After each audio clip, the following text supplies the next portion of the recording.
L'économie collaborative, de son côté, a des points communs avec plusieurs formes d'organisation de la production et de la distribution.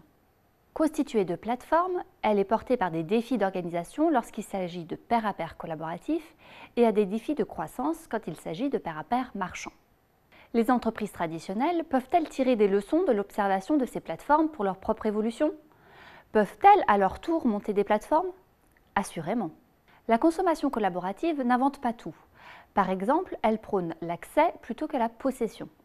Cependant, les loueurs de voitures ou de résidences de vacances, les locations municipales de vélos, sont déjà dans cette formule de service sans pour autant faire appel à la multitude. Mais la consommation collaborative a donné une incontestable impulsion à cette forme d'organisation des échanges dont les entreprises traditionnelles peuvent tirer quelques leçons.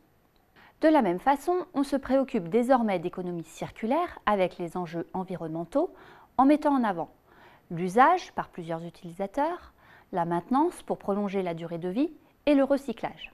La consommation collaborative participe également à ce mouvement vis-à-vis duquel certaines entreprises en place réagissent à leur tour. Ce sont toutes ces formes de transformation que nous allons évoquer maintenant en les illustrant par des exemples.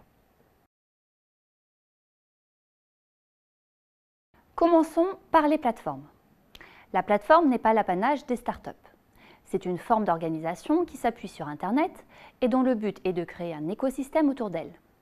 L'iPod, en son temps, donnait accès à une plateforme, iTunes, mais aujourd'hui, tous les smartphones constituent autant de plateformes individuelles. Un écosystème est un ensemble d'acteurs pratiquant entre eux des échanges. On peut les appeler les versants de la plateforme, selon la terminologie d'Olivier Boncel. Ces interactions passent obligatoirement par elle. C'est un intermédiaire technique qui doit être particulièrement au point pour rendre ces échanges fluides et naturels.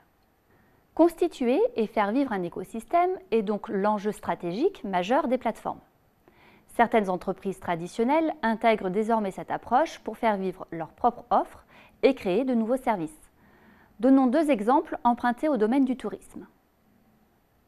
Le groupe Accor, nous y reviendrons, fait face non seulement à la plateforme marchande d'hébergement entre particuliers Airbnb, mais aussi au système de réservation Booking.com, qui est un pur intermédiaire en ligne, dont le seul avantage est qu'il agrège une multitude d'offres d'hébergement en se rémunérant par une commission sur le prix de vente.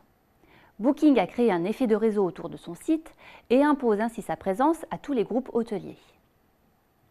Pour contrer cette captation de marge, Accor a décidé de créer un écosystème autour de son site accorhotel.com en mobilisant les deux versants.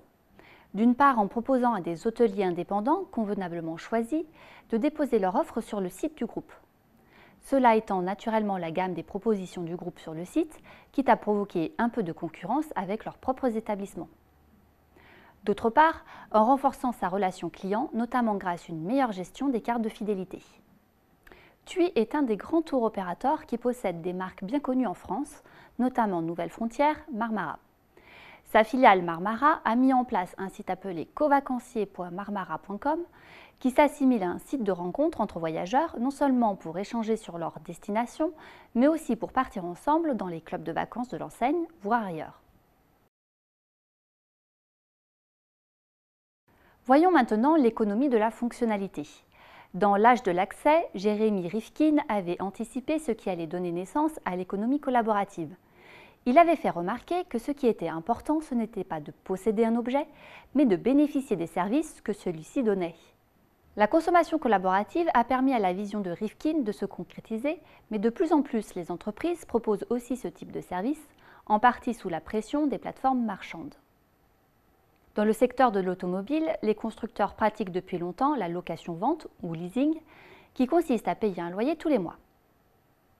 Mais récemment sont apparues des offres plus flexibles.